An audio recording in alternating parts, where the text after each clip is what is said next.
हाँ जी सत श्री अकाल जी सारे ते अज भैन साडे कोले नैनीवाल तो चल के आए ने ते इन्हां ने अपने कोले आके शॉपिंग करी है। इन्हां नूं पुछदे भी साडे कोले आके तुहानूं किद्दां दा फील होया।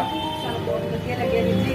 ਬਾਕੀ ਆਪਣੇ ਕੱਪੜੇ ਦਾ ਰੇਟ ਵੀ ਬਹੁਤ ਵਧੀਆ ਦਾ ਤੇ ਬਾਕੀ ਗੁਰਸਿੱਖ ਵੀਰ ਨੇ ਇਹਨਾਂ ਦੀ ਸਪੋਰਟ ਵੱਧ ਤੋਂ ਵੱਧ ਕਰੂਗੇ ਕਿ ਆਪਣਾ ਮਾਨਤਾਨ ਵੀ ਬਹੁਤ ਕਰਦਾ। ਇਹਨਾਂ ਕੋਲ ਪੰਜਾਬੀ ਜੁੱਤੀ ਵੀ ਆ, ਉਹ ਫ੍ਰੀ ਦਿੰਦੇ ਆ ਨਾਲ ਤੇ ਇਹਨਾਂ ਦਾ ਸੁਭਾਅ ਬਹੁਤ ਵਧੀਆ ਗਾ। ਵੀਰ ਜੀ ਨੂੰ ਵੱਧ ਤੋਂ ਵੱਧ ਸਪੋਰਟ ਕਰੋ। एक ना अपनी दशहरे करके ऑफर लगी हुई हैगी। जे कोई भी भैन दो प्लाजो सूट या कोट सैट लऊगी ਉਹਨੂੰ ਨਾਲ ਪੰਜਾਬੀ ਜੁੱਤੀ ਫ੍ਰੀ ਦਿੱਤੀ ਜਾਊਗੀ।